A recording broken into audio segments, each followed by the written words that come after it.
Hi everyone, welcome to your channel in rational English classes. आपका स्वागत है rational English classes में। प्यारे बच्चों, आज हम लोग पढ़ेंगे हैज, हैव, हैड का प्रयोग ऑक्सिलरी वर्ब या हेल्पिंग वर्ब के रूप में किस तरह से होता है।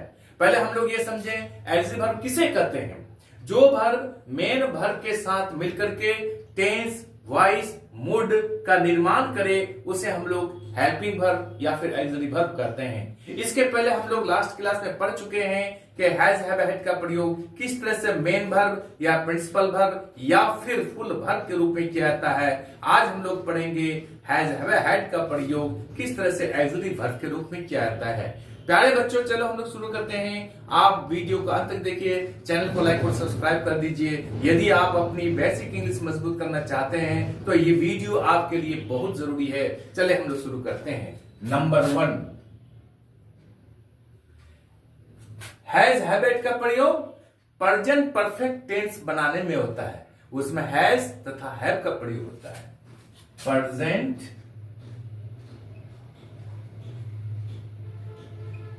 परफेक्ट टेंस का निर्माण में, उसको बनाने में हैज तथा हैव का प्रयोग किया जाता है। जैसे he has eaten, he has eaten, यहां पर ही सब्जेक्ट है, हैज यहां हेल्पिंग वर्ब या ऑक्सिलरी वर्ब है, इटन यहां पर क्या है, मेन वर्ब है, जो सेंटेंस को निर्माण करने में यह हैज सहायता करता है। तो यहां पर प्रेजेंट परफेक्ट टेंस के निर्माण करने में हैज, हैव का प्रयोग किया जाता है ऑक्सिलरी वर्ब के रूप में। दूसरा सेंटेंस लेते हैं हम लोग। We have written, we have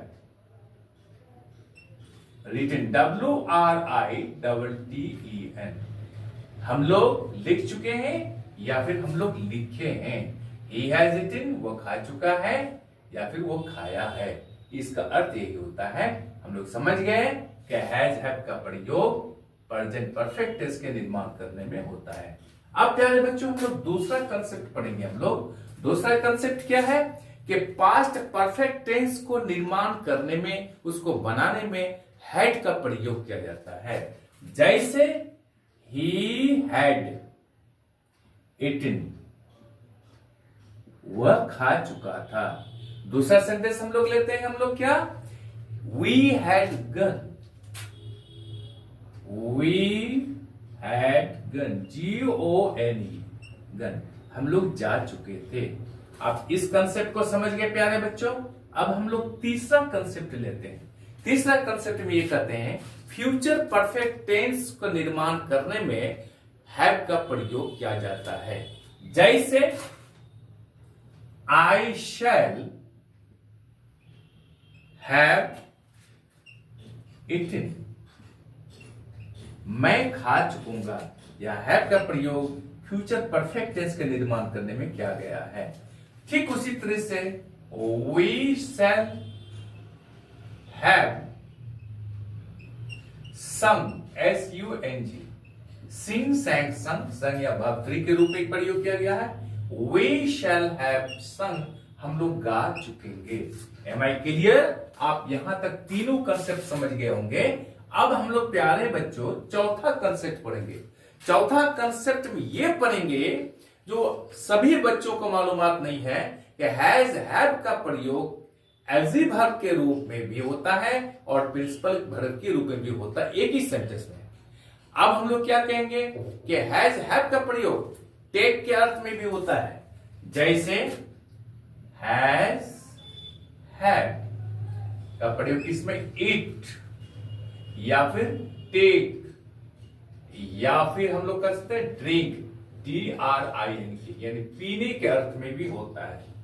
जैसे EAT, इट अर्थ होता है खाना, ATE, एट, EATEN, ये वर्ब 1 हो गया, ये वर्ब 2 हो गया, वर्ब 3 हो गया। अगर हैज, हैव का प्रयोग इट के अर्थ में होता है, टेक के अर्थ में होता है या ड्रिंक के अर्थ में होता है, तो यहां इट, एट, इटन, यहां पर होगा हैज या फिर हैव। यहां होगा पास्ट टेंस में हैड, पास्ट पार्टिसिपल यानी वर्ब 3 में भी होगा हैड। आप समझ गए? इसको समझाना जरूरी था ताकि आप लोग आसानी से समझ सके। अब एक ही सेंटेंस में हेल्पिंग वर्ब तथा मेन वर्ब के रूप में कैसे प्रयोग किया जाता है? जैसे अगर हम लोग कहते हैं he has eaten, EATEN, वो खा चुका है। अगर हम लोग कहते हैं कि हैव का प्रयोग या हैज का प्रयोग यहाँ पर ईट के अर्थ में होता है, तो हम लोग यहां लिख सकते हैं he has had, क्योंकि यहां पर हैज हेल्पिंग वर्ब है, यहां पर मेन वर्ब है। यहां पर हैज का प्रयोग दूसरा सेंटेंस में हेल्पिंग वर्ब के रूप में किया गया है, यहां पर हैड का प्रयोग मेन वर्ब के रूप में किया गया है ईटिंग के अर्थ में। ही हैज ईटिन, इसका अर्थ होता है ही हैज हैड। अगर हम लोग पास्ट परफेक्ट जैसे प्रयोग करते हैं तो ही हैड हैड, वो खाना खा चुका था। या हैड हेल्पिंग वर्ब है, या हैड या मेन वर्ब का काम करता है। Am I clear? अब हम लोग इसको देखते हैं कि ड्रिंक के अर्थ में भी होता है। जैसे आई have had my T, I have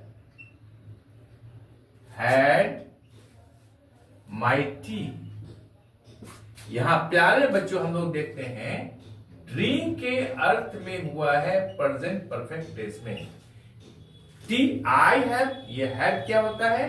helping verb के रूप में किया गया है। यहां पर हैड क्या है? मेन वर्ब के रूप में हुआ है।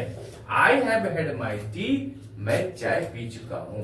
आई हैड हैड माई टी, मैं चाय पी चुका था।